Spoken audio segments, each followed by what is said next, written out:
क्या नरेंद्र मोदी सरकार पर संकट के बादल मंडरा रहे हैं? क्या एनडीए की दीवारों में अब दरारें दिखने लगी? क्या राहुल गांधी से चुपचाप नरेंद्र मोदी के सहयोगी की हॉटलाइन पर बात हो रही है जो मोदी सरकार की जड़ों को हिला सकती है? और क्या एनडीए के सहयोगी अब बीजेपी से किनारा करने वाले हैं? राहुल गांधी इन दिनों बीजेपी पर बड़े हमले कर रहे हैं।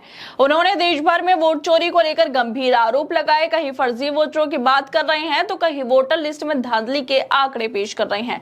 महाराष्ट्र, कर्नाटक, हरियाणा जैसे राज्यों में उन्होंने खुलकर चुनाव आयोग और बीजेपी को कटघरे में खड़ा कर दिया है।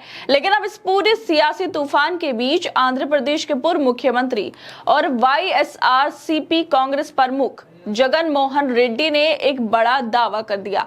उन्होंने दावा किया कि आंध्र प्रदेश के मुख्यमंत्री चंद्रबाबू नायडू राहुल गांधी के संपर्क में हैं और सिर्फ संपर्क में नहीं बल्कि तेलंगाना के मुख्यमंत्री रेवंत रेड्डी के जरिए दोनों नेताओं के बीच हॉटलाइन पर बातचीत हो रही है।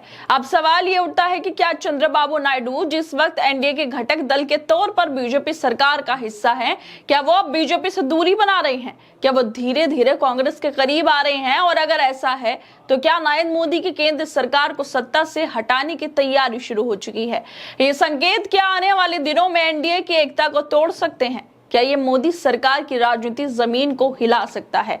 और सबसे अहम सवाल, क्या राहुल गांधी के नेतृत्व में विपक्ष अब धीरे धीरे मोदी सरकार के सहयोगियों को तोड़ने में कामयाब हो रहा है?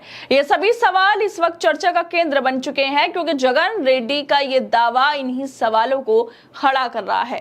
राहुल गांधी ने बीजेपी पर वोट चोरी के आरोप जोर शोर से लगाए, लेकिन अब आंध्र प्रदेश के पूर्व मुख्यमंत्री और वाईएसआरसीपी प्रमुख जगन मोहन रेड्डी ने ये जो चौंकाने वाले दावे किए हैं कि चंद्रबाबू नायडू गांधी के संपर्क में है और अब वो इस संपर्क को हॉटलाइन के जरिए स्थापित किए हुए हैं। ऐसे में सवाल उठते हैं कि ये सब राजनीति का एक बड़ा संकेत है कि एनडीए का सहयोगी अचानक विपक्ष के करीब खिंचा चला जा रहा है।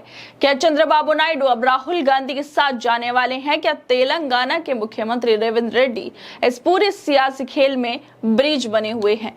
क्या चंद्रबाबू नायडू बीजेपी से अलग होने की तैयारी में है? क्या एनडीए के भीतर टूट की शुरुआत हो चुकी है? या 2024 के लोकसभा चुनाव के बाद सरकार बनाने का गणित अस्थिर हो गया?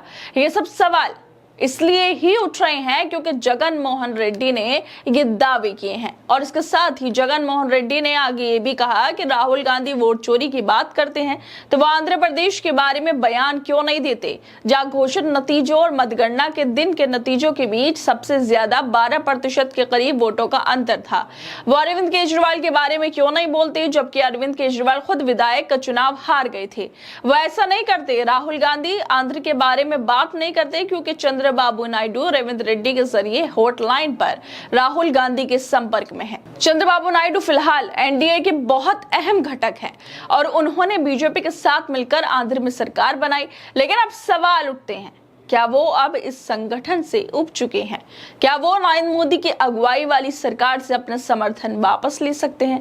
अगर ऐसा होता है तो केंद्र के सत्ता का गणित बदल सकता है। जगन मोहन रेड्डी के इस बयान के कई मतलब निकाले जा रहे हैं। एक और ये कांग्रेस और टीडीपी की बढ़ती नजदीकियों की तरफ इशारा करता है तो दूसरी तरफ ये बीजेपी के लिए एक चेतावनी भी हो सकता है कि उसके सहयोगी अब उसके साथ सहज महसूस नहीं कर रहे। जो चंद्रबाबू नायडू ने हाल ही में एनडीए का हिस्सा बनकर केंद्र में सरकार बनाने में अहम भूमिका निभाई थी, अगर वही अब राहुल गांधी से हॉटलाइन के जरिए लगातार संपर्क में है तो ये साफ संकेत है कि बीजेपी के सहयोगी दल अब खुद को गठबंधन में सहज नहीं महसूस कर रहे। राजनीति में जब गठबंधन के भीतर दरारें चुपचाप गहराने लगती हैं तो उसका असर अचानक दिखता है और अक्सर सत्ता की बुनियाद हिल जाती है।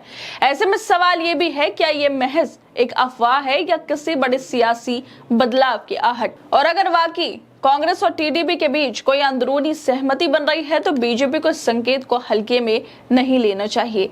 ये बयान सिर्फ व्यक्तिगत आलोचना नहीं बल्कि आने वाले दिनों की राजनीति का ट्रेलर भी हो सकता है। जवाब आने वाले दिनों में ही पता चलेगा, लेकिन संकेत आज मिलने शुरू हो गए हैं। खैर दोस्तों, आप लोग क्या लगता है इस वीडियो को लेकर? हम अपनी राय जरूर दें और बाकी तमाम खबरों को देखने के लिए जुड़े रहिए हमारे साथ।